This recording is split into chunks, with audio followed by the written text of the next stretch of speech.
Selamat berjumpa kembali di Teman Cerita, sebuah YouTube channel yang kami dedikasikan untuk mengangkat peristiwa, fenomena, isu, kasus, hingga kebijakan publik yang dipermasalahkan ataupun sedang diperbincang oleh masyarakat Indonesia, khususnya di Nusa Tenggara Timur. Tentunya bersama para narasumber yang kami hadirkan sesuai dengan topik cerita yang kami angkat. Dan untuk kali ini, kami secara khusus mengangkat persoalan proyek strategis nasional atau kita lebih kenal dengan istilah PSN. Sebagaimana permasalahan ini, PSN sedang ramai diperbincang dan dipermasalahkan oleh masyarakat Indonesia ya, dengan kemunculan berbagai fenomena, ada film Pesta Babi, ada persoalan MBG, ada persoalan Koperasi Merah Putih, dan itu semua menjadi proyek strategis nasional yang sedang dikerjakan oleh pemerintah Indonesia saat ini di bawah kepemimpinan Presiden Prabowo Subianto dan Wakil Presiden Gibran Rakabuming Raka. Dan untuk bercerita dengan kita terkait dengan persoalan proyek strategis nasional ini, telah hadir bersama kami dua narasumber, Pak Amir Kiwang, akademisi dan aktivis 98 ya, dari Himpunan Mahasiswa Islam HMI ya, zaman tahun 98 itu masyarakat NTT, para aktivis NTT pasti kenal Pak Amir Kiwang. Saya lebih senang sapanya Kanda ya, sesuai dengan kebiasaan di teman-teman HMI. Dan yang kedua, Pak Joseph Victor, dosen muda di Universitas Nusa Cendana, Fakultas Ilmu Sosial Ilmu Politik. Hari ini mengasuh mata kuliah ilmu-ilmu perpolitikan.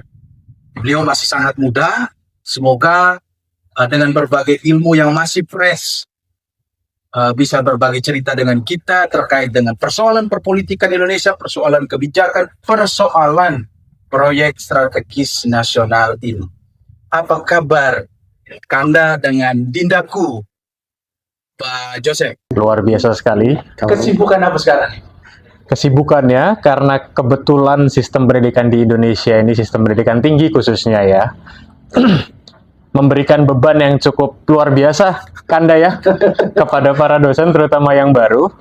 Jadi kesibukannya ada di Tridharma Perguruan Tinggi plus administrasi. Luar biasa sekali itu. Kenapa disibukkan dengan persoalan administrasi ini sekarang? Kok jadi semacam ada beban ya? Sebenarnya kalau melihat itu sebagai beban, tidak juga. Tetapi yang kemudian menjadikan itu seolah-olah seperti beban adalah insentif yang diberikan kepada negara bagi kami pekerja-pekerja di dunia pendidikan tinggi. Kesannya kalau misalnya pekerja pada umumnya itu bekerja di kantor dan mungkin selesai di kantor. Tetapi untuk para akademisi, terutama saya yang baru ini, selesai di kantor masih ada PR di luar kantor. Kira-kira seperti itu. Seperti para pegawai MBG ini.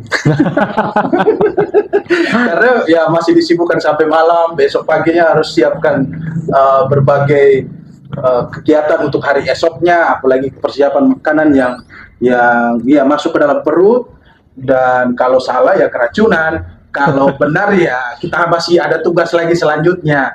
Mungkin seperti itu ya kerjaan dosen hari ini. Begitu ya, Abang? Sebenarnya kalau ditanya aktivitas ya seperti biasa, dosen seperti yang disampaikan Dinda Yosef, kita ya Tridharma Perguruan Tinggi, mengajar, meneliti, juga ada kegiatan pengabdian masyarakat. Ya tapi apa ya, konstruksi pendidikan kita hari ini kan tidak melihat dosen itu hanya cuma sibuk mengajar gitu. Tapi beban administrasi yang kemudian diberikan itu membuat kita seperti apa ya? Kadang-kadang seolah-olah tugas mengajar itu seperti jadi tugas tambahan, yang inti itu sepertinya administrasi gitu. Karena mungkin masyarakat hanya melihat bahwa dosen yang penting ngajar gitu. Padahal esensinya bukan itu. Dosen kan harus meneliti juga, harus bikin karya pengabdian dan sebagainya. Terus banyak persoalan-persoalan administrasi yang harus mulai dari nyiapin RPS, apalagi kurikulum ini berubah terus, ganti menteri, ganti kurikulum. Kita juga harus menyesuaikan semua itu agar kemudian dia diharapkan proses pendidikan kita itu punya luaran yang kan kurikulum baru ini kan open based education ya, berbasis luaran dan sebagainya. Ya itu sebenarnya pekerjaan tambahan yang bikin sebenarnya dosen itu juga mumet kalau dia tidak siap. Tapi kalau dia bisa menjalaninya dengan baik, ya so far so good lah. Ya, tapi dari semua itu apapun beban yang dilakukan atau sedang ditaruh di pundak dan kepala dan hatinya teman-teman dosen, rekan-rekan yang berkecimpung dalam dunia akademisi, tetap harus terus berbagi ilmu seperti saat ini, berbagi ilmu di teman cerita. Semoga hal yang kami bagikan pada hari ini kepada teman-teman bisa bermanfaat, bisa menjadi hal yang mengedukasi kita semua sehingga kita tercerahkan, apalagi persoalan yang sedang lagi rame-rame diperbincangkan oleh masyarakat Indonesia saat ini ya, proyek strategis nasional. Nah, saya ke kandak saya dulu ini, Pak Amir. Kalau kita lihat dari 2 dekade terakhir, dari zaman pemerintahan Presiden Joko Widodo, 2 periode ya, dan masuk ke pemerintahan Prabowo Subianto hari ini, sampai 2029, itu semacam ada pola pembangunan yang sama. Bahwa ada yang namanya proyek strategis nasional. Kalau zaman Pak Presiden Jokowi dulu, ada bendungan, PLBN, ada jalan tol, ada perluasan jalan raya, pelabuhan dan sebagainya, berbagai infrastruktur lah. Dan masuk ke pemerintahan Prabowo hari ini, itu dengan proyeknya ada MBG, Koperasi Merah Putih dan sebagainya ya. Nah, kalau dari analisanya Kanda terkait dengan berbagai hal yang dilakukan oleh pemerintahan ini di bawah nama proyek strategis nasional, apa sih misi dari pemerintah melalui proyek strategis nasional ini? Wajah fisik seperti apa yang diinginkan pemerintah dari PSN-PSN ini? Baik, terima kasih Om Dede. Dinda Yosef, kalau kita perhatikan secara detail sebenarnya PSN atau proyek strategis nasional ini kan kalau boleh dijujur ini kan DNA-nya Jokowi. Ya, karena proyek ini kan sudah dimulai dari era kepemimpinan Presiden Joko Widodo, baru kemudian dilanjutkan di era Prabowo Gibran sekarang. Nah, menurut saya menarik gini, proyek strategis nasional kalau kita melihat secara umum, ini sebenarnya ada orientasi yang bagus, kan begitu. Kita punya kecenderungan bahwa beberapa dekade sebelumnya, proyek-proyek kebijakan itu kan kemudian kadang dianggap punya kecenderungan berwajah Jawa sentris. Karena sejak Presiden Jokowi memimpin dan kemudian dilanjutkan oleh Prabowo Gibran, ada orientasi untuk melakukan pembangunan infrastruktur secara besar-besaran di wilayah-wilayah Indonesia Timur dan sebagainya, dalam kerangka untuk bagaimana terciptanya kesetaraan dalam tanda petik ya. Cuma memang kita harus melihat secara detail bahwa proyek-proyek pembangunan seperti jembatan, bendungan, dan jalan tol itu harus kita maknai bahwa pembangunan itu orientasinya hasil akhirnya adalah kita bicara soal bagaimana mendekatkan pelayanan dan orientasinya pada kesejahteraan rakyat. Betul. Itu yang kita inginkan. Sehingga jangan sampai terkesan proyek strategis nasional ini yang muncul adalah bangunan-bangunan tembok dan beton, tetapi kemudian pembangunan manusianya kita lupakan. Benar. Itu akan jadi problem besar.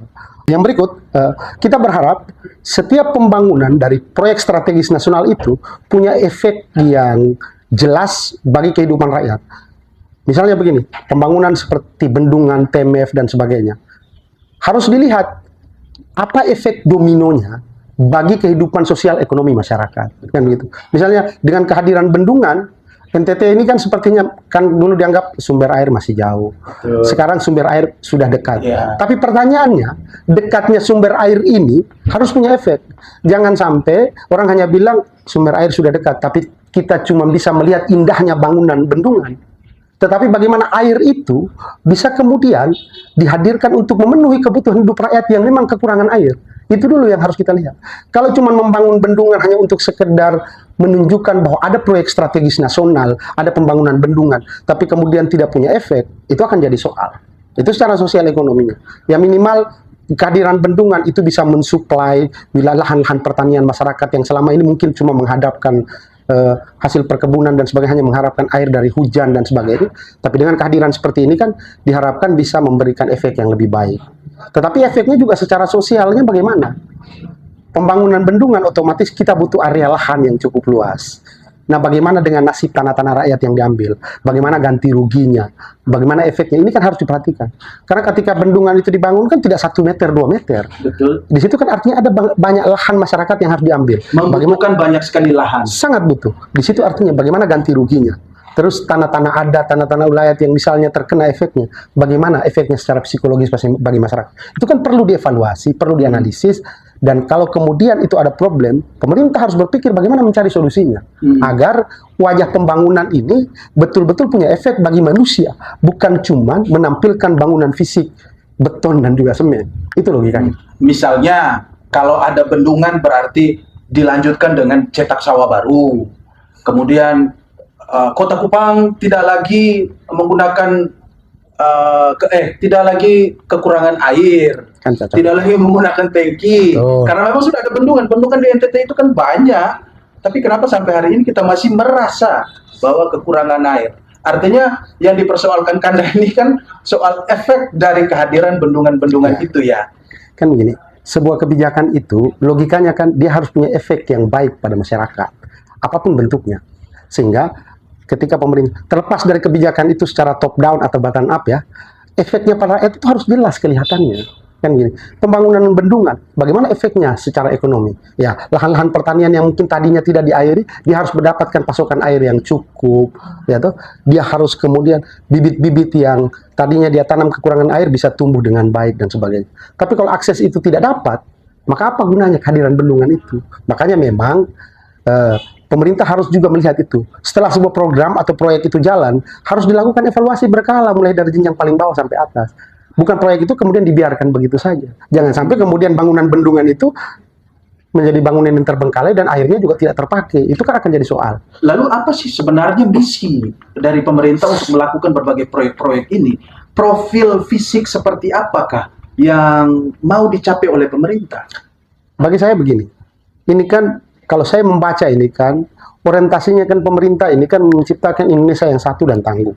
Artinya begini, kita satu pasar, satu wilayah koordinasi. Dengan pembangunan sekian banyak infrastruktur yang dilakukan oleh pemerintah, mulai dari era Jokowi sampai era Prabowo, diharapkan akses transformasi, transportasi dan sebagainya itu memudahkan. Misalnya begini, hasil-hasil bumi yang tadinya mungkin sulit dijual karena transportasi dan akses jalan tidak ada, akan menjadi lebih mudah ketika ada jalan-jalan trans yang dibuka. Itu punya efek yang baik sebenarnya. Cuma kan itu memang perlu dievaluasi gitu kan. Jangan sampai sekedar proyek bangun jalan, tetapi efeknya pada rakyat tidak bisa dilihat. Harusnya kan setelah jalan itu dibuka, setelah bendungan itu dibuka, bagaimana evaluasinya? Minimal per tahap. Itu dievaluasi. Bagaimana efeknya bagi rakyat? Bukan sekedar bahwa kebijakan itu jalan terus selesai. Tetapi evaluasinya secara berkala. Dan bahkan bertahap dari level bawah sampai atas. Masyarakat juga perlu dilibatkan. Kenapa dilibatkan? Mereka-mereka yang ada di seputaran pembangunan lahan bendungan, di seputaran jalan trans itu, bagaimana mereka merasakan? Apakah dengan pembangunan jalan trans itu, mereka lebih mudah memasalkan hasil pertanian? Apakah dengan pembangunan bendungan itu, mereka bisa mendapatkan pasokan air yang memadai? Itu juga kan perlu dievaluasi, agar kemudian, proyek strategis nasional atau apapun namanya itu tidak terkesan hanya sekedar memaksakan sesuatu untuk kemudian dilaksanakan dan pemerintah dianggap berprestasi dalam tanda petik karena melahirkan banyak kebijakan atau melahirkan banyak program. Prestasi itu akan kita lihat bahwa setiap kebijakan dan program itu punya efek yang positif bagi peningkatan kualitas manusia Indonesia. Itu kuncinya. Iya. Saya lanjut ke Pak. Ini menarik ini apa yang disampaikan oleh Kanda tadi. Saya lanjut ke Pak Joseph ya. Kalau kita ingat sejarah dari PSN ini, proyek strategis nasional ini. Istilah PSN ini pertama kali dimulai tahun 2016 saat pemerintahan Presiden Joko Widodo ya, periode pertama. Nah, apakah harus dengan proyek strategis nasional atau apakah harus pakai kata strategis sehingga akselerasi pembangunan itu baru bisa tercapai? Baik, ini baru pertanyaan pertama untuk saya, tapi lumayan ya. Tapi so far saya setuju dengan apa yang dikatakan Kanda tadi mengenai bagaimana kemudian bentuk fisik dari proyek strategis nasional dan kemudian apakah itu berefek atau tidak.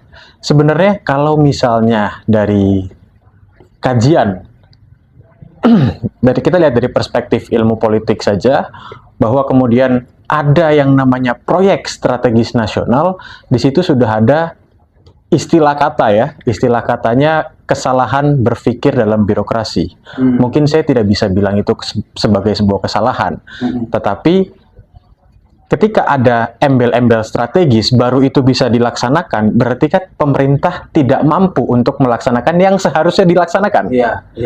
Sehingga harus ada embel-embel strategis dulu, baru yang lain, oh ayo kerjain, ini program dari pemerintah pusat, program dari ring 1 istilahnya.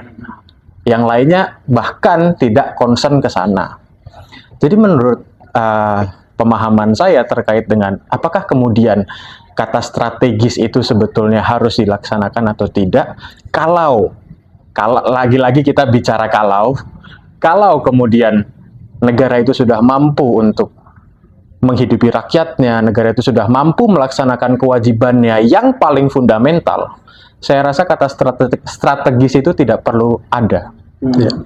Tetapi karena hal-hal fundamental tadi, seperti air bersih yang dikatakan Kanda tadi, air bersih atau akses air yang masih sulit, khususnya bagi teman-teman yang ada di luar Pulau Jawa ya istilahnya, kemudian akses untuk mendapatkan udara bersih, akses untuk mendapatkan pekerjaan, akses untuk sehat, akses untuk makan bergizi, itu saja belum bisa dipenuhi oleh negara.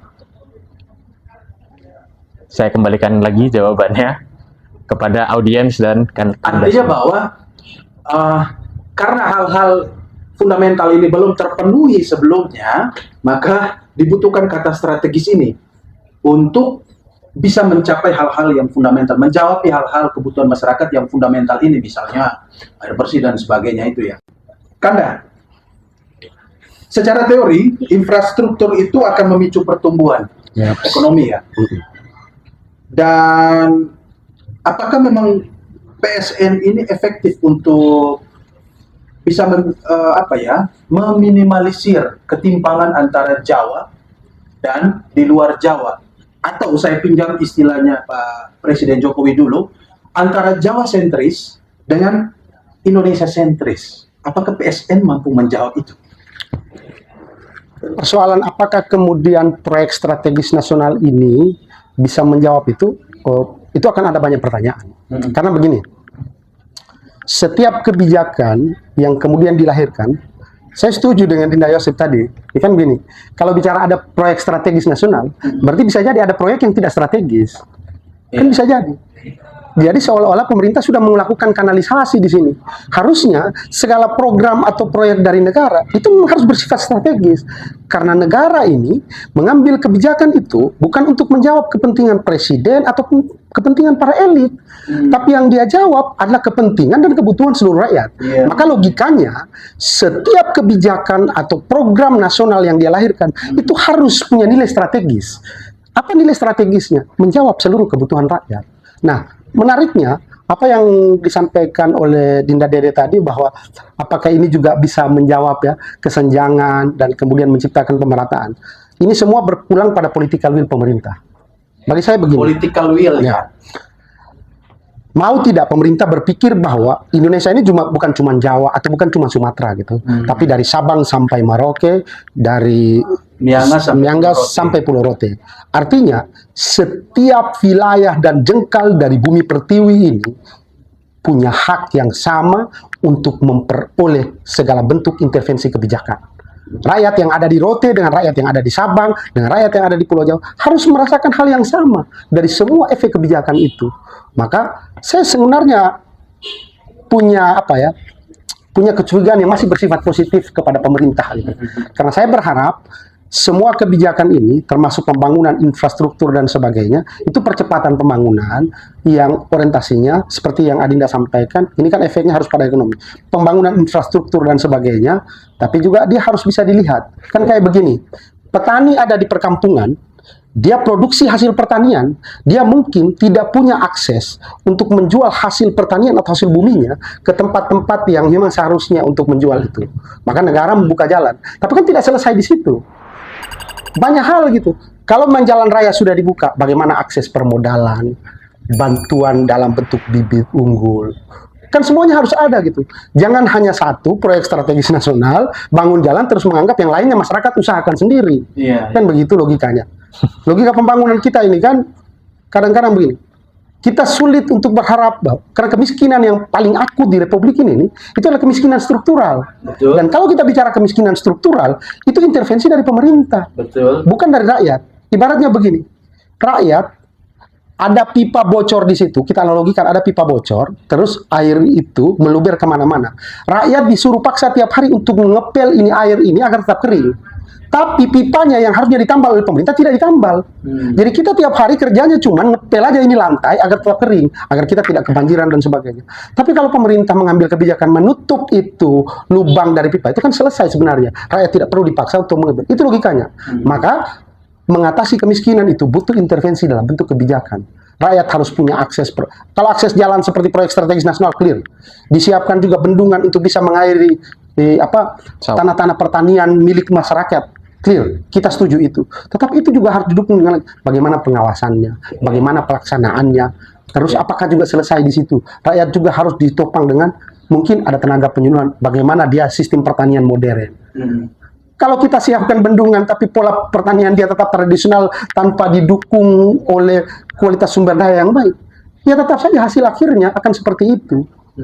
Mungkin di satu sisi dia terbantukan dengan adanya pasokan air sehingga membuat produksi dia menjadi lebih baik. Tapi apa berhenti di situ? Pemerataannya tidak seperti itu.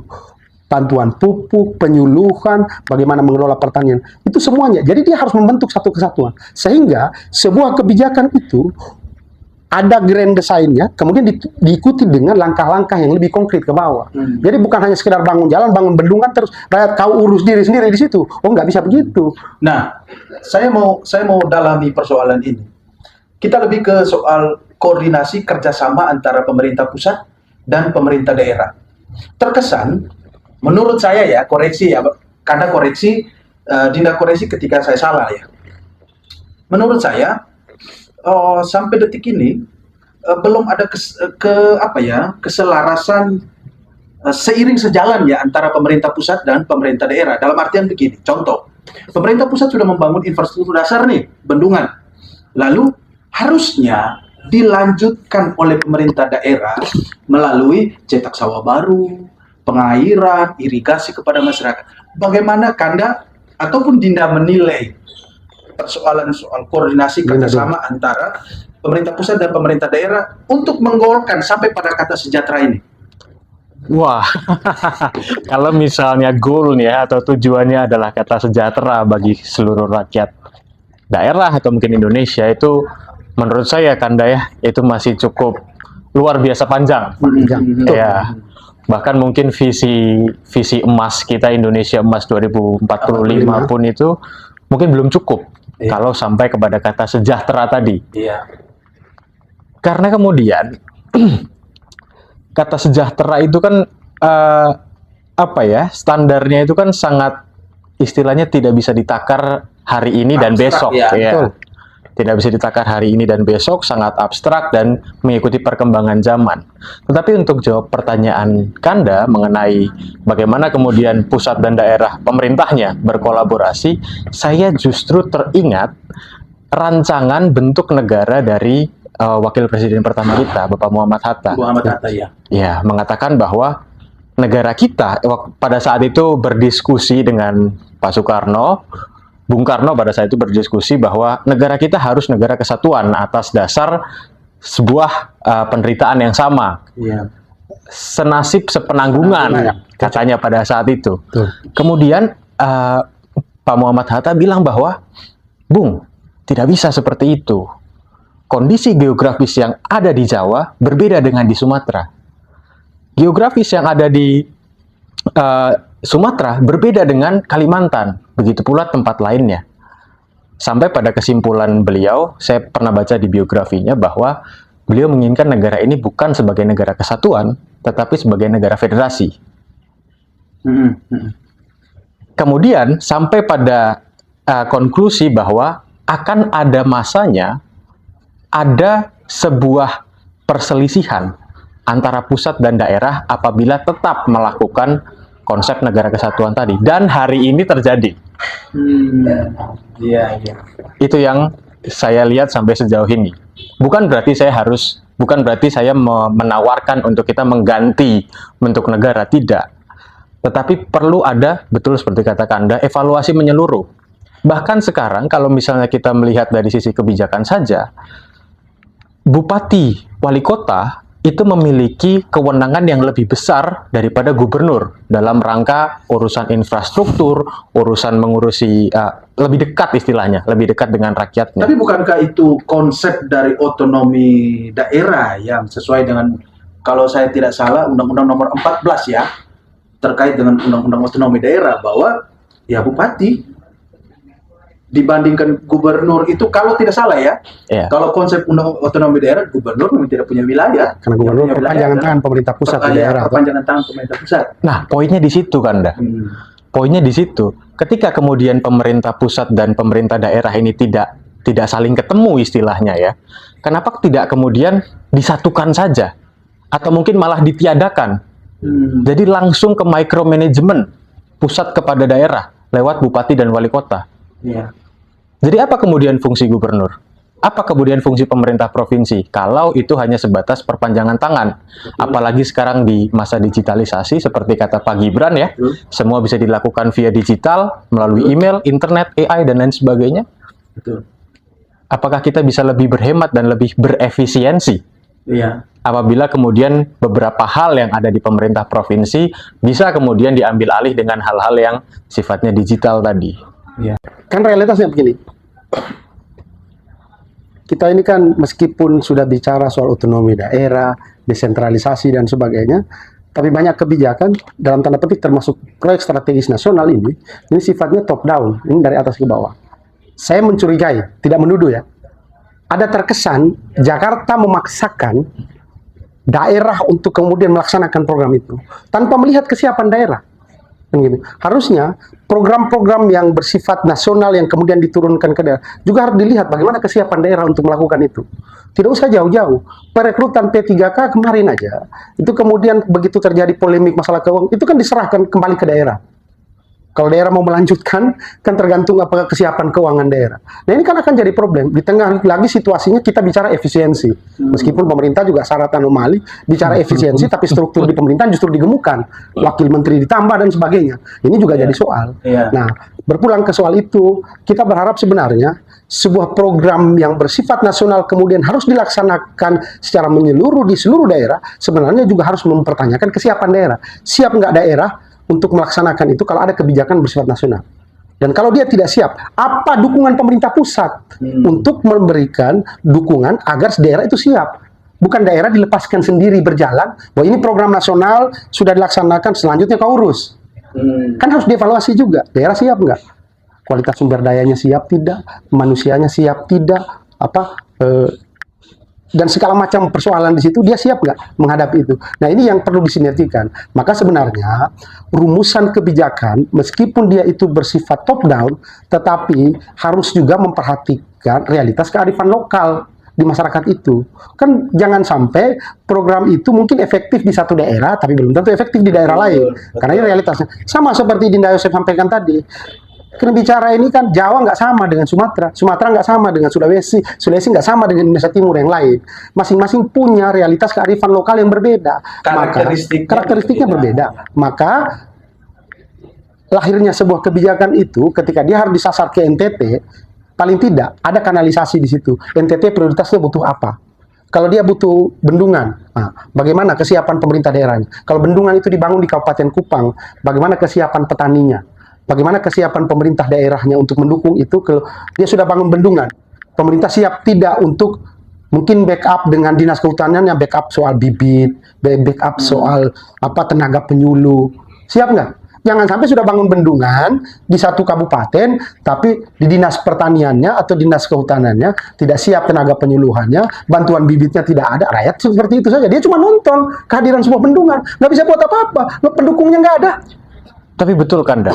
Jadi misalnya tadi berbicara tentang bagaimana ketidaksinambungan antara pusat dan daerah, itu semua berawal, menurut penglihatan saya, itu semua berawal dari political will dari pemerintah itu sendiri. Cocok. Baik pusat maupun daerah.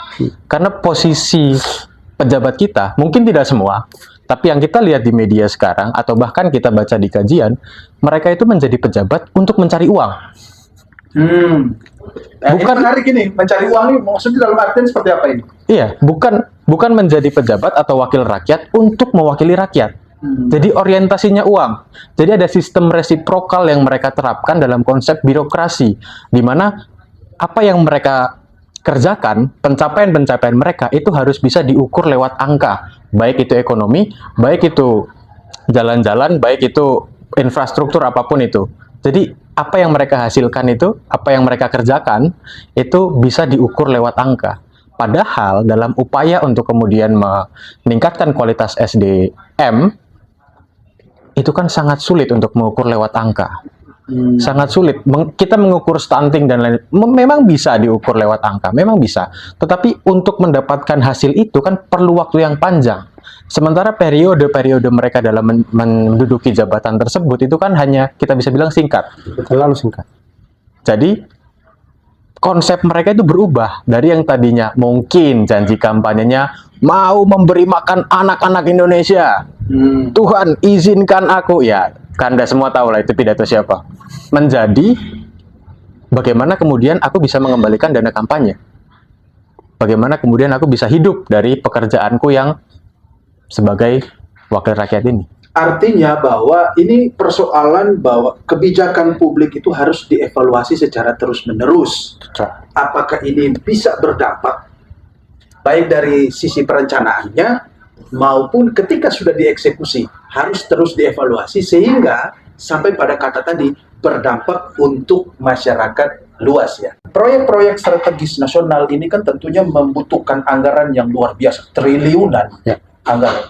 Dan kita tahulah sumber-sumber pembiayaan PSN itu baik dari APBN, bisa saja bersumber dari utang maupun dari swasta ya, kerjasama negara, hibah dan sebagainya. Nah, dengan keberadaan PSN yang memakan dana yang begitu besar hari ini, apakah ini mau mewarisi kemajuan atau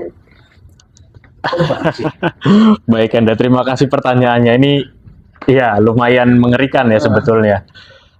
Saya mencoba meniru bagaimana kemudian cara Perdana Menteri Singapura ketika melakukan pidato terhadap konflik yang baru saja terjadi di Selat Hormuz, di mana ada dua hal yang sangat berbeda, sangat timpang antara pidato Pak Presiden Prabowo dengan Perdana Menteri Singapura pada saat itu.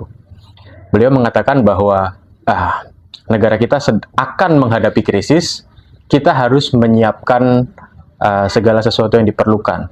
Sementara Pak Prabowo memberikan pidato yang sifatnya motivasional. Sifatnya kalau istilahnya itu menina-bobokkan masyarakat grassroots atau masyarakat yang langsung di bawah. Dengan bilang bahwa orang desa tidak pakai dolar, kita akan aman, negara kita kuat, dan lain sebagainya. Saya mencoba menjawab pertanyaan dari Kanda Dede. Sebetulnya Kanda, kalau misalnya kita melihat dari berbagai jenis negara yang memiliki hutang, rasio hutang mereka itu memang banyak yang tinggi. Tetapi negara mereka adalah negara produsen yang harus kita garis bawahi. Sementara negara kita adalah negara konsumen. Bahkan sekelas bawang putih saja kita masih harus impor. Sekelas beras, meskipun ya ada kebijakan Pak Prabowo yang membuat beras kita tidak impor lagi ya. Tetapi sebelum itu, beras makanan pokok kita harus impor. Jadi tujuan hutang bukan kepada ya mungkin digunakan untuk PSN, tetapi tujuan hutang habis pada sisi konsumsi saja. Dan dengan tegas saya harus sampaikan di sini bahwa besar kemungkinan, menurut analisa saya, hutang ini akan menjadi beban, bukan menjadi peluang bagi generasi muda ke depan. Tapi kok pemerintah jawabnya enteng-enteng saja hari ini, bahwa kita masih kuat, PDB kita masih bagus, rasio utang kita enak. Itu dia, Pak. Itu dia, Kanda. Itu yang kemudian menjadi keresahan kami semua, terutama dosen-dosen di ilmu politik, melihat bahwa gaya komunikasi politik saat ini itu sangat kurang, atau bahkan serampangan bisa kita lihat ya. Harus ada evaluasi menyeluruh. Dan bahkan mungkin Kanda sudah menyampaikan itu jelek. Berbeda dengan periode-periode sebelumnya, memang tidak ada pemerintahan yang sempurna. Tetapi kembali lagi, apakah rakyat kita menyadari hal itu? Apakah kita semua sebagai grassroots paham atau punya critical thinking yang sampai pada, oh ternyata ini tidak betul loh. Kanda, apa yang salah dengan gaya komunikasi kebijakan ya? Apa yang disampaikan oleh Dinda tadi, ini kan bicara tentang komunikasi kebijakan. Apa yang salah dengan komunikasi kebijakan pemerintah kita ini? Kan begini, pemerintah dalam hal ini orang-orang seperti presiden, menteri, sampai jabatan seskap, itu jabatan publik. Maka harusnya setiap statement, ucapan dia itu harus ada pilihan-pilihan diksi yang tepat. Kalau kita perhatikan zamannya Presiden Soeharto, Pak Murdiono waktu itu jadi juru bicara, dia di depan media itu bicaranya sangat singkat. Pilihan kata dan diksinya itu sangat hati-hati. Bahkan beberapa kata yang dia keluarkan di depan wartawan itu sangat dia hati-hati, bahkan pelan gitu. Karena dia menjaga posisi dia sebagai juru bicara, presiden, pejabat publik, yang ucapan dia itu jangan sampai kemudian menimbulkan tafsir yang berbeda dan kemudian justru berefek pada reaksi publik yang berlebihan.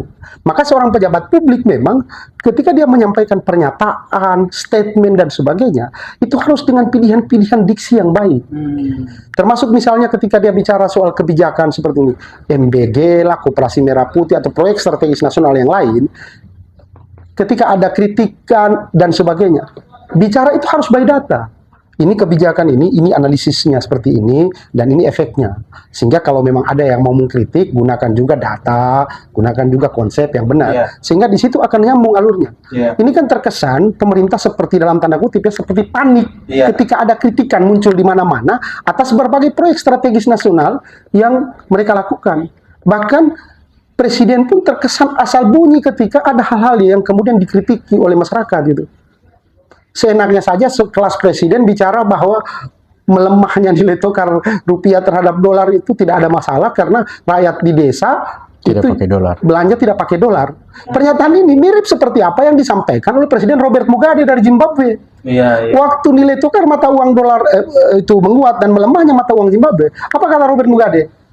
Rakyat desa itu tidak belanja pakai uang dolar, dan ini cuma mainan kapitalis dunia untuk kemudian merongrong kewibawaan Zimbabwe.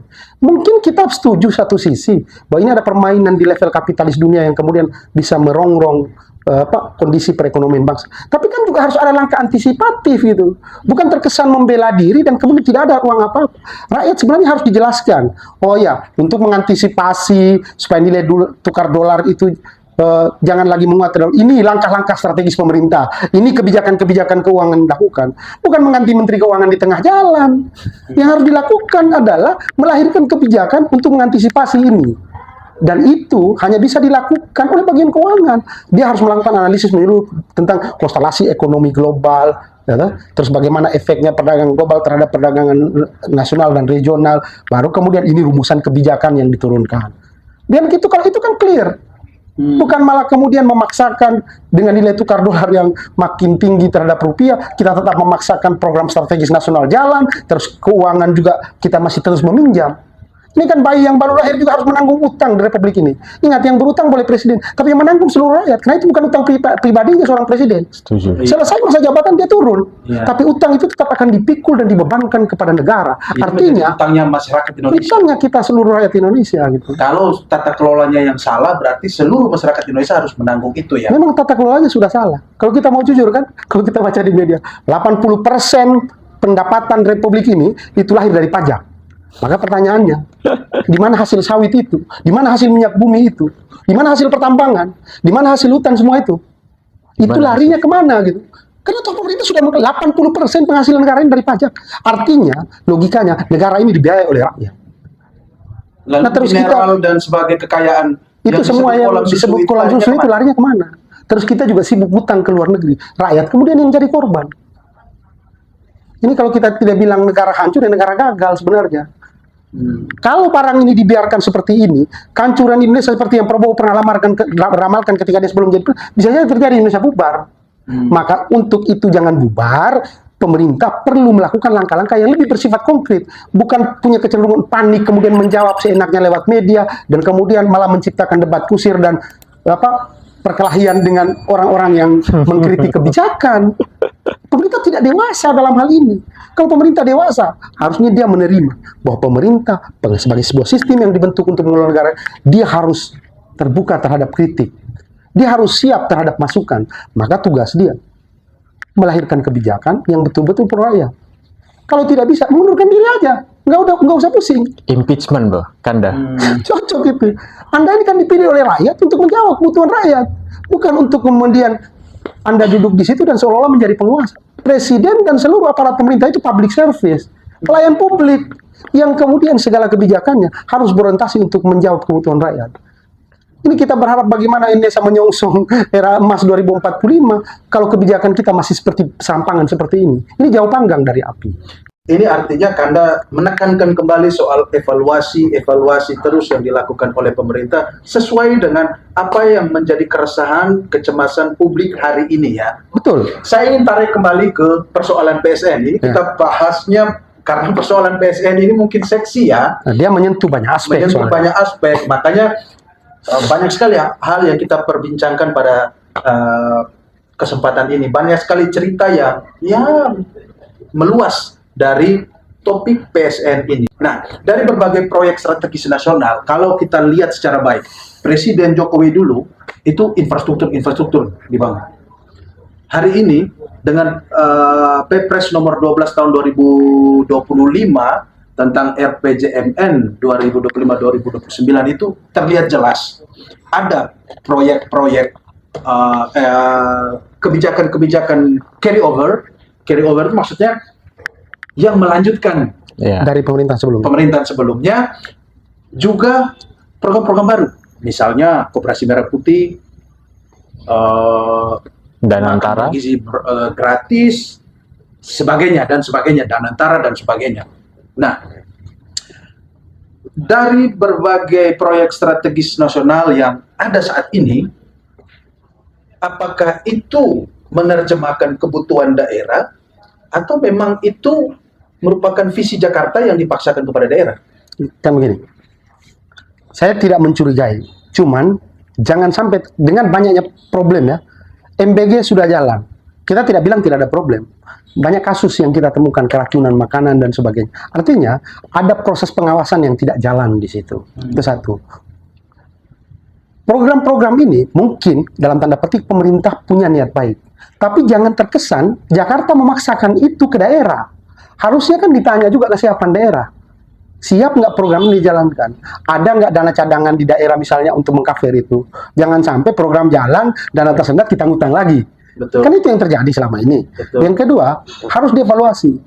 Program-program seperti MBG ini mungkin secara positif ada maknanya bahwa anak-anak jadi makan teratur dan sebagainya. Tetapi imbasnya pada penggunaan anggaran yang begitu besar, apalagi itu basisnya pada hutang, ini akan menimbulkan problem di kemudian hari ketika program ini selesai. MBG mungkin sudah selesai, mungkin saat Presiden Prabowo selesai, MBG selesai, dan mungkin dari sisi capaian bahwa masyarakat banyak mengkonsumsi makanan bergizi. Tapi efek belakangannya, bagaimana penyelesaian hutang ini gitu? Itu akan jadi soal besar yang kemudian akan dijawab oleh pemerintahan atau rejim berikut yang naik menggantikan posisi Prabowo. Kan begitu logikanya. Maka sebenarnya setiap program ini kan perlu harus dievaluasi. Terus daerah-daerah juga harus bisa saya punya ketakutan para pemimpin di daerah ini baik bupati maupun gubernur tidak punya cukup nyali untuk bisa mengkritik program ini. Yang ada mereka siap saja melaksanakan apa yang turun dari pusat. Jadi terkesan dipaksakan untuk mensukseskan program yang turun dari Jakarta gitu. Harusnya kan program yang turun dari Jakarta, kesiapan daerah harus juga dikonsolidasikan. Bagaimana kesiapan daerah atas program-program ini. Setelah itu, seperti tadi saya sampaikan, evaluasinya berjenjang. Ya, dengan banyaknya kasus begini kan, ya mungkin hari ini kita lihat kepala MBG ya terkena kasus kemudian ditangkap, dan apakah itu menyelesaikan polemik atas persoalan MBG yang hari di masyarakat? Belum, jauh bagi saya. Itu baru di level top down, baru di level top leader, belum di level masyarakat bawah. Jadi harus dievaluasi bagaimana pelaksanaan, bagaimana kehadiran investor, bagaimana pengelolaan MBG, bagaimana dapur MBG-nya, itu dievaluasi semua. Baru kemudian di situ, dan evaluasi juga jangan hanya melibatkan elit. Ya kalau evaluasinya cuma di dalam oleh orang-orang yang ada di dalam struktur pemerintah, jangan sampai ABS, asal Bapak senang selesai. Tapi evaluasi juga melibatkan partisipasi seluruh rakyat, termasuk para guru, orang tua, pengelola dapur MBG, dan masyarakat secara luas. Kalau perlu diadakan polling. Dari polling itu kemudian baru kita harapkan bagaimana respon masyarakat atas program ini, baru kemudian negara menemukan bahwa dari analisis penjelasan masyarakat, mau akademisi, LSM, aktivis, oh ini celah-celahnya. Terus bagaimana? Ini bukan program tambal sulam, tapi karena program itu sudah jalan, celah-celah itu dievaluasi, baru dilahirkan. Mungkin ada terobosan. Misalnya begini, untuk sekolah yang sudah terlalu banyak keracunan, ya mungkin dapur MBG-nya di stop. Uangnya disupport aja ke orang tua. Orang tua siapkan makanan bergizi. Tiap pagi dibawa ke sekolah, nanti ada tim gizi yang memeriksa itu. Kalau tidak siap, orang tuanya yang dikasih penalti. Kan begitu. Bisa dirubah formulanya. Program tetap jalan, tapi dirubah formulanya. Tapi evaluasi ini belum jalan. Kita baru lihat pada level top leader yang dimana pimpinannya yang terkena kasus. Tapi di bawah ini belum. Ya kita berharap pemerintah punya niat baik untuk kemudian mengevaluasi ini secara menyeluruh. Kalau perlu, di-stopkan dulu program ini. MBG atau program-program lain yang dianggap bermasalah, dievaluasi. Setelah evaluasi, baru dipikirkan, apakah evaluasi termasuk soal pendanaan. Semuanya dievaluasi, semua sektor dievaluasi. Setelah itu baru diputuskan, apakah program ini jalan lagi, atau diberhentikan. Kalau jalan lagi, apa konsekuensinya? Kalau diberhentikan, apa konsekuensinya? Semuanya harus dibunuh. Dan itu harus dijabarkan. Harus ada, kita ini harus ada keterbukaan secara publik, agar rakyat tahu. Jangan sampai rakyat hanya dipaksa untuk menerima sesuatu itu seolah-olah baik adanya, sama seperti kasusnya Presiden Jokowi kan begitu. Rakyat satu Indonesia dipaksa untuk mengakui bahwa jasa Jokowi asli, tapi jasanya tidak pernah dikasih tunjuk. Kan logikanya kan begitu. Kalau mau jasanya tunjukkan aja jasanya clear. Rakyat langsung percaya. Nggak usah berbelit-belit gitu. Pemerintah kan terlalu cenderung berbelit-belit. Masih bangun opini lah, bangun inilah, ada kecenderungan politis. Pemerintah terlalu banyak berpikir. Karena produksi sinetron Indonesia yang saking banyaknya, jadi harus dibuat per episode ini supaya menarik kan, ada cerita tiap harinya. Ya bisa jadi. Tapi karena terlalu banyak episode juga akan membuat episode-episode lama itu kemudian hilang begitu saja, padahal episode lama penuh dengan problem gitu.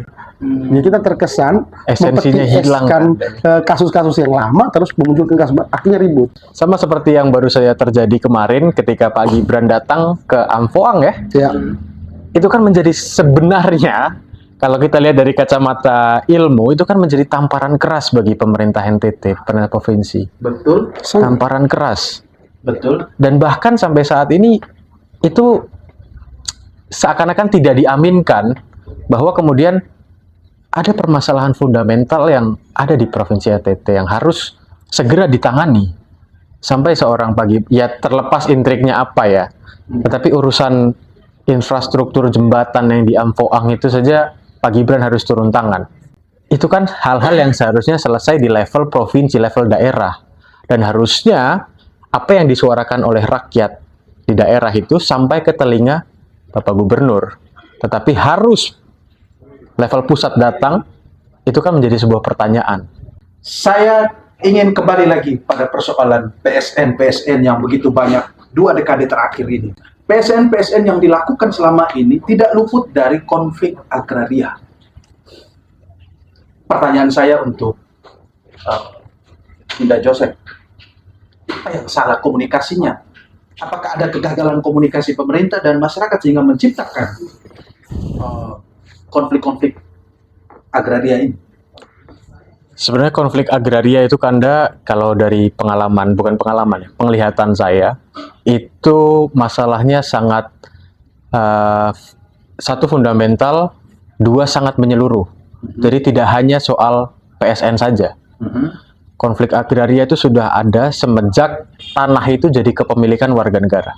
Iya, iya, iya. Konflik agraria yang terjadi itu kan adalah pencaplokan antara yang berkuasa dan yang tidak berkuasa. Di situ yang harusnya negara hadir. Ya. Tetapi terkait dengan konsep PSN tadi, lucu lagi. PSN, kalau dari kalimatnya saja, akronimnya saja, Proyek Strategis Nasional, di mana tujuannya adalah untuk meningkatkan kesejahteraan masyarakat. Dengan dalih meningkatkan kesejahteraan, pemerintah atau pihak yang berkuasa melakukan tindakan represif kepada subjek masyarakat itu. Jadi dengan dalih, kamu akan saya muliakan, istilahnya begitu ya, kamu akan saya muliakan, tetapi kamu harus kerja dulu 24 jam per 7. Tetapi kamu harus saya ambil hak-haknya. Itu kan sangat paradoksal sekali. Sangat istilahnya apa ya, mungkin kalau kita bisa lihat bahasa masyarakatnya, menjilat ludah sendiri mungkin ya. Dan di situ, kalau misalnya kita bicara tentang konflik agraria dan PSN, justru dengan adanya PSN, konflik agraria itu semakin bertambah. Iya, iya. Dan itu kan hampir semua proyek yang dilakukan oleh pemerintah tidak luput dari yang namanya konflik agraria. Yang menjadi pertanyaan buat kita itu, apakah ini kegagalan komunikasi untuk menerjemahkan apa yang ingin dilakukan oleh pemerintah untuk mewujudkan yang namanya kesejahteraan tadi? Kanda? Kan begini, apapun namanya, setiap program atau proyek yang bersifat nasional, termasuk namanya yang proyek strategis nasional ini, orientasinya kan seperti yang kita pahami, menjawab kebutuhan masyarakat. Kita bicara orientasi kesejahteraan, meskipun tadi ya, kesejahteraan itu sesuatu yang secara konseptual bisa kita perdebatkan karena variabelnya bisa berubah tergantung konteks. Tetapi paling tidak begini, pemerintah jangan menerjemahkan bahwa proyek strategis nasional ini itu sesuatu yang penting bagi rakyat. Tapi pertanyaannya harus dibalik. Apa proyek ini juga bermanfaat bagi rakyat? Pertanyaan itu harus ditanyakan kepada rakyat, bukan ditanyakan kepada pemerintah. Karena rumusan kebijakan yang dibangun oleh pemerintah itu kan menjawab apa yang dibutuhkan oleh rakyat, bukan menjawab apa yang dibutuhkan oleh para elit. Kan itu yang harus dilakukan. Dan itu yang mungkin menurut kamu tadi, Dinda Dede, bisa jadi ada konflik di situ karena soal faktor komunikasi. Kan begini, dia berharap bahwa tanah ini diambil, kemudian dibangun lahan food estate lah atau dapur MBG atau apa segala macam, diharapkan itu punya orientasi kontribusinya kesejahteraan rakyat akan meningkat dengan kehadiran itu. Pertanyaannya, sejauh mana proyek itu rakyat dilibatkan? Ketika tanah ulayatnya diambil, hutan-hutan lindungnya diambil, terus ketika dibangun itu sawit atau segala macam, terus bagaimana efeknya? Trickle down efeknya kepada masyarakat itu apa? Secara ekonomi, secara sosial? Bagaimana efeknya? Itu kan harus dikalkulasikan secara real gitu. Baik dengan pendekatan kuantitatif maupun kualitatif. Kan itu yang harus dihitung. Jangan hanya dipaksakan bahwa ini proyek strategis nasional, intinya nanti kau akan sejahtera. Tapi kesejahteraan itu dalam bentuk apa? Bagaimana perwujudannya ketika proyek itu jalan? Kan itu logikanya. Jangan sampai hutan ditebang, lahan-lahan adat diambil, kemudian dibangun proyek strategis nasional, tapi yang untung cuma cukong, yang untung cuma para kapitalis, yang untung cuma orang-orang di lingkaran kekuasaan. Maka itu jauh dari apa yang kita bicarakan soal kesejahteraan rakyat. Kan itu. Makanya harus dilibatkan. Model kayak begini, kau bangun pertambangan di situ. Bagaimana efek ekonomi? Bagaimana perekrutan tenaga kerja lokal? Bagaimana pemberdayaan masyarakat lokal? Misalnya ini bangun tambang, perekrutan tenaga lokal berapa persen, terus mungkin ada usaha-usaha masyarakat lokal seperti makanan, warung, bagaimana penyediaannya? Terus masyarakat yang tanahnya diambil, bagaimana proses ganti ruginya? Kan itu kan harus diatur semua dalam market desain besarnya itu, kan harus diatur agar ketika proyek itu jalan semuanya punya imbal. Jangan sudah jalan dulu baru mulai dipikir ketika ada masalah. Kita kan kadang terkesan jalan dulu program. Ketika ada masalah baru tambal sulam di situ. Kan itu yang jadi problem kita besar selama ini kan itu. Konflik agraria ini bukan sekedar soal PSN seperti yang Dinda Yose sampaikan. Di banyak hal. Konflik Adonara misalnya. Ini kan cuma soal batas tanah. Tapi negara saya anggap gagal hadir di situ. Kenapa gagal? Apa salahnya negara itu bertindak tegas kepada para pelaku? Tapi negara punya kecenderungan. Jadi seolah-olah negara membiarkan ada konflik antara rakyat dan kemudian negara tiba-tiba hadir sebagai pahlawan dalam kasus belakangan. Itu kan jadi soal. Padahal harusnya negara punya segala otoritas, termasuk memaksa kan? Kan itu otoritasnya. Negara punya hak untuk memaksa dengan segala aturan dan payung hukum yang dia punya. Dia punya hak mengatur. Tapi bukan berarti represif terhadap rakyat. Bukan berarti memaksakan kehendak. Sama seperti mencaplok lahan secara paksa, biarpun rakyat sudah menolak dan segala macam, dia tetap memaksakan. Bahkan mungkin menurunkan pasukan dan segala macam untuk menjaga lahan dan sebagainya. Ini bentuk militarisme ini dalam proyek strategis nasional. Neokolonialisme. Jelas ini neokolonialisme. Gaya baru yang diterapkan oleh pemerintah. Harusnya kan rakyat diajak dialog. Terus bagaimana? Kalau perlu dibuat semacam ya kayak MOU atau kesepakatan apa, rakyat dapat apa dari proses ini agar kemudian meskipun lahannya diambil, dia jelas hasilnya. Kan itu yang harus dibicarakan. Jangan sampai kemudian proyek itu dibangun, tenaga kerja ahli didatangkan dari luar, masyarakat setempat jadi penonton di negeri sendiri. Rusak Republik ini karena faktor-faktor begini. Nah, kita bahas banyak sekali nih dari tadi. Mulai dari PSN, bahkan mengevaluasi banyak hal, termasuk daerah pun ikut-ikutan kita evaluasi saat ini, bukan hanya PSN ya. Dari sekian banyak hal yang kita bahas dalam cerita kali ini ya, apa indikator utama yang menunjukkan bahwa PSN ini berhasil? Apakah hanya dengan mengukurnya dengan PDB? Atau ada indikator-indikator lain? Pak Joseph?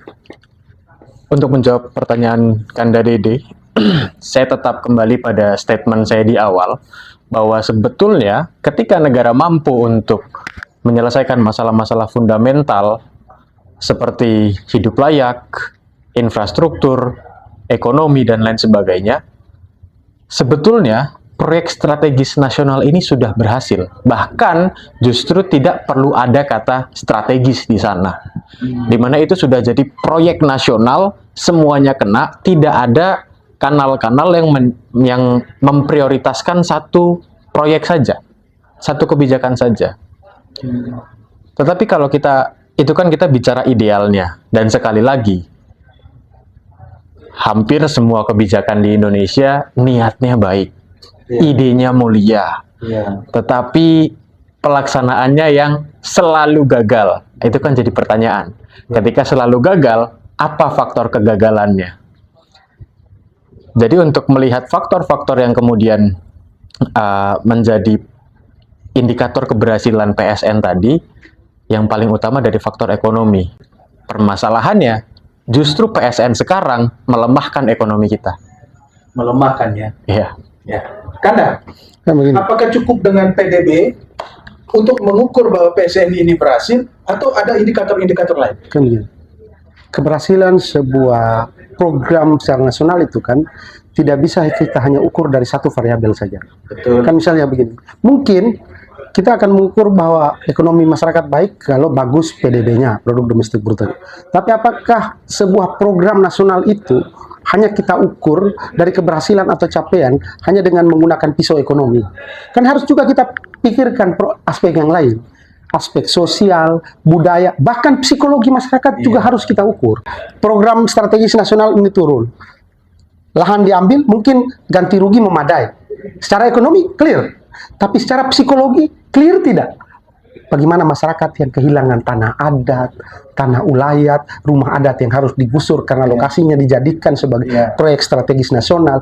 Itu kan nggak bisa diobati hanya dengan kalkulasi angka-angka nominal. Harus pengobatan dengan cara lain. Jadi kita harus ukur semuanya, aspek psikologisnya, aspek sosialnya.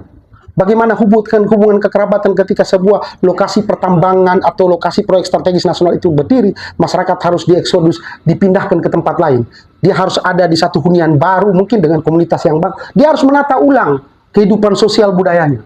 Dan ini kan problem-problem yang juga harus dipikirkan. Maka mengevaluasi keberhasilan sebuah program strategis nasional itu harus utuh dan menyeluruh. Tidak boleh sepihak-sepihak. Hanya dengan bahwa benar seperti yang Dinda Joseph sampaikan, aspek ekonomi itu menjadi aspek yang sangat fundamental. Orang kalau udah bisa kenyang, mudah-mudahan aspek lain bisa normal. Tetapi bukan berarti kita mengabaikan aspek psikologi masyarakat, kehidupan sosial budayanya. Tidak bisa. Karena itu sesuatu yang utuh dan menyeluruh. Apalagi soal tanah. tanah ulayat itu hak hidup, itu bicara soal hak dia untuk hidup, bertahan di situ. Maka ketika dia dipindahkan, dia diambil lahannya, ada goncangan yang secara psikologis mempengaruhi. Meskipun mungkin secara kalkulasi ekonomi, dia akan mendapatkan ganti rugi yang layak. Akan mendapatkan itu. Tapi secara psikologis, dia kehilangan rumah adat yang mungkin harus digusur dan sebagainya. Dia harus cari lahan baru. Secara kehidupan sosial, interaksi dia dengan masyarakat yang biasa bertahan, mereka harus terpencar karena mencari penghidupan baru. Itu kan harus dievaluasi semua. Memang, itu efek yang tidak bisa kita tolak dari kehadiran pembangunan, termasuk proyek-proyek strategis seperti ini. Tetapi pemerintah harus bisa melihat itu secara utuh dan menyeluruh. Tidak hanya bicara, karena ekonomi berhasil, semua berhasil. Belum tentu. Aspek psikologisnya, sosiologisnya masyarakat, itu harus dilihat. Agar kemudian, jangan ada polemik. Termasuk aspek hukum misalnya tuh. Ya, karena dia harus pindah ke tempat lain, urus lagi administrasi. Urus lagi ini, urus lagi itu. Kan semua hal gitu. Jadi, ya kita memang harus mengakui bahwa pembangunan itu dia punya efek ganda. Ada positif, ada negatif. Kita tidak bisa bilang semuanya harus hilang, tetapi minimalisir itu penting. Maka terobosan-terobosan itu harus dilakukan, termasuk mengevaluasi itu. Jangan program jalan baru mulai pikir tambal sulam ketika ada persoalan. Tapi mudah-mudahan kita berharap ya, kita berharap kita tidak membenci pemerintah yang sekarang. Betul. Itu harus digarisbawahi. Kita nggak benci pemerintah yang ada sekarang. Kita hanya peduli pada negeri ini, sehingga setiap bentuk kritik yang kita lakukan kepada negara dan pemerintah adalah bentuk kecintaan kita sebagai anak negeri. Bukan karena ketidaksukaan. Bahwa soal pilihan politik di Pilpres, di Pilgub, Pilbub, itu beda soal. Berbeda, itu beda soal. Bahwa siapapun yang kemudian menang, maka dialah pemimpin kita, dia presiden kita, dia gubernur kita, dia bupati kita. Tetapi tanggung jawab moral sebagai anak negeri dan generasi bangsa, tugas kita adalah mengkritik secara konstruktif ketika ada problem dari setiap kebijakan yang dia lakukan, termasuk kebijakan strategis nasional. Ya bahasa kasarnya begini, ya rupiah boleh melemah terhadap dolar, tapi cinta kita kepada negeri tidak boleh melemah. Manifestasi bela negara ya. Cocok itu. Banyak hal yang kita sudah bahas, dan menurut saya kritik tanpa solusi itu adalah omong kosong. Sehingga saya mau dengarkan solusi-solusi konkret dari kedua narasumber kita pada siang hari ini ya. Apa hal fundamental yang harus dilakukan oleh pemerintah untuk mengevaluasi berbagai proyek program strategis nasional yang dilakukan hari ini, sehingga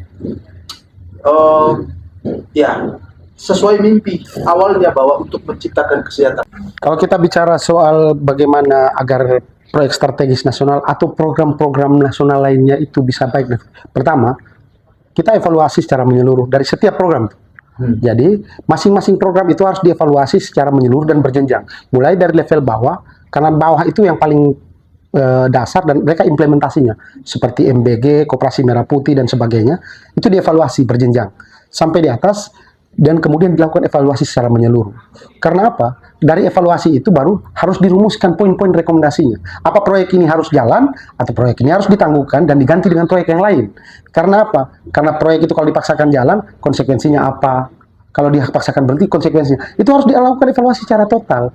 Agar kemudian kita tidak buang energi, buang tenaga, buang pikiran, dan juga buang uang hanya untuk memaksakan sebuah program itu tetap jalan. Tetapi perlu ada evaluasi secara menyeluruh. Itu poin pertama. Poin yang kedua, kalau kita ingin baik, pemerintah harus tegas. Jangan ada tebang pilih.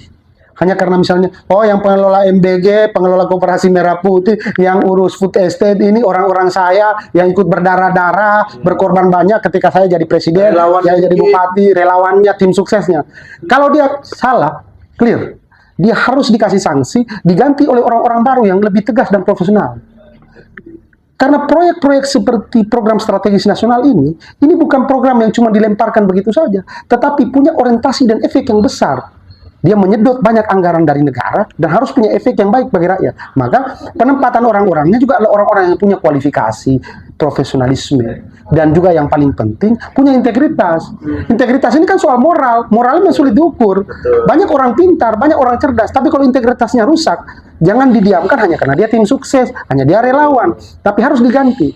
Evaluasi itu harus betul-betul menyeluruh. Kalau pemerintah menginginkan program ini tetap jalan. Jalan dalam tanda petik ya. Kita evaluasi selesai, terus apa rekomendasi? Itu poinnya. Dan rekomendasi itu, oh program ini tetap dijalankan, tapi ini catatannya A, B, C, D. Atau program ini diberhentikan, catatannya A, B, C, kita ganti dengan program ini, alihkan ke sini. Kan harus clear. Saya pikir pemerintahan Presiden Prabowo tidak perlu malu untuk menyatakan bahwa oh ternyata program ini gagal. Sehingga kita perlu evaluasi dan kita ganti dengan program lain. Pemerintah terlalu menjaga harga diri dan kemudian kalau memaksakan saja program itu jalan tanpa evaluasi, maka kita akan berada di kubangan sejarah suatu saat. Saya tetap pada statement saya di awal, memang tidak hanya ekonomi sebagai sumber keberhasilan sebuah PSN, tetapi melalui ekonomi dan dibuktikan dari berbagai sejarah yang ada bahwa masyarakat itu bisa pintar ketika perutnya kenyang. Betul. Ini kata-kata Pak Prabowo ya, saya kutip. Ya. Masyarakat itu bisa punya moral, punya karakter apabila perutnya sudah terisi. Ya. Tetapi kemudian bagaimana cara mengisi perutnya?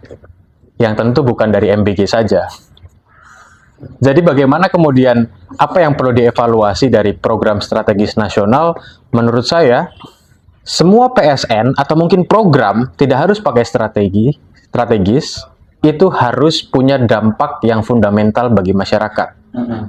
Salah satunya yang paling mudah untuk kemudian dinilai adalah dampak ekonominya. Salah satunya. Jadi bukan memberi makan dengan literally perutnya kenyang, tetapi bagaimana rakyat lewat program itu mampu mengisi perutnya sendiri sampai pada standar yang cukup. Dan disitulah kita bisa kemudian untuk menuntut mereka untuk jadi pribadi yang berkarakter, punya idealisme dan punya moral dan lain sebagainya. Jadi justru yang harus dievaluasi pertama menurut saya adalah bagaimana program pemerintah itu bisa memberdayakan ekonomi masyarakat secara berkelanjutan. Karena rezim ini selesai dalam 5-10 tahun, maka dari itu masyarakat juga harus hidup dalam 5-10 tahun ke depan. Bagaimana caranya? Penguatan ekonomi kerakyatan. Apa pesannya untuk masyarakat sebagai manifestasi bela negara? Sebagai anak negeri, tugas kita adalah mengawal perjalanan arah bangsa ini ke arah yang benar.